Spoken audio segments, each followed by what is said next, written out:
हाय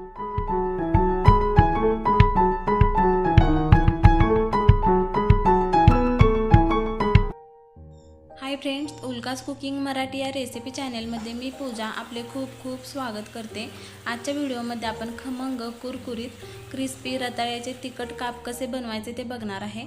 चला तर आजची रेसिपी सुरू करूया। तर पहा, इथे मी 2 रताळे स्वच्छ धुवून घेतलेले आहेत। आता आपण याचे काप बनवून घेऊयात। तर रताळ्याचे तुम्ही साल देखील काढून घेऊ शकता। रताळ्याचे मागचे पुढचे टोक काढून टाकायचे आणि आपण याचे पातळ असे काप बनवून घ्यायचे आहेत। ही जी प्रोसेस आहे ती फास्ट करायची, नाहीतर रताळे काळे पडू शकतात। नॉर्मली रताळे थोडीशी काळी पडतातच, पण आपण नंतर त्याला तेल आणि मीठ लावणार आहे, त्यामुळे त्याचा काळपटपणा निघून जातो। तर पहा, इथे अशा प्रकारे रताळ्याचे काप बनवून घेतलेले आहेत। याच्यावरती आपण 1 चमचा तेल घालायचं आहे आणि हे तेल या कापांना व्यवस्थित लावून घ्यायचं। यावरती चवीनुसार मीठ टाकायचं आहे। याच्यावरती 1 चमचा मिरची पावडर टाकायची आणि ही मिरची पावडर आणि मीठ या रताळ्याच्या कापांना व्यवस्थित चोळून घ्यायचे आहे। अशाच प्रकारे हा मसाला आपण ह्या सर्व कापांना लावून घ्यायचा आहे।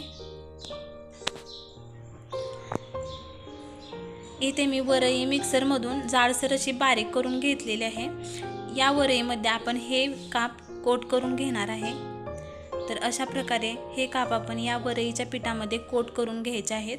या वरईच्या पिठामुळे या कापांना छान असा क्रिस्पीपणा येतो।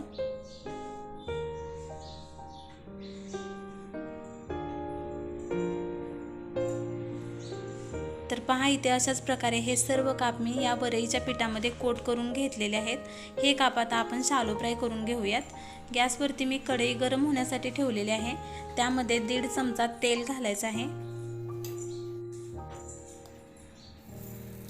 तेल गरम झालं की यामध्ये आपण हे काप घालायचे आहेत आणि हे काप आपण 4 ते 5 मिनिटं भाजून घेणार आहोत।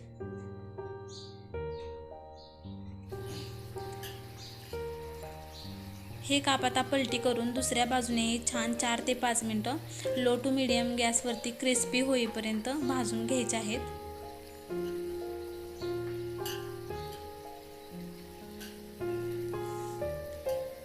अगदी 5 मिनिटांमध्ये हे रताळ्याचे काप बनवून तयार होतात आणि खायला देखील खूपच टेस्टी लागतात। हे काप उपवासाला देखील बनवून खाऊ शकता।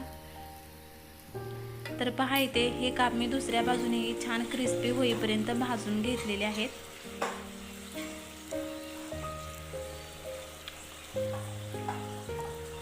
तर पहा, छान याला गोल्डन कलर आलेला आहे आणि छान क्रिस्पी झालेले आहेत। आता हे आपण काढून घेऊयात। तर तयार झालेले आहेत इथे आपले रताळ्याचे तिखट काप।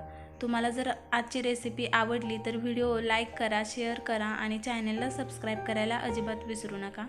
पुन्हा भेटूया अशाच एका नवीन रेसिपी सोबत। तोपर्यंत मस्त खा आणि स्वस्त रहा।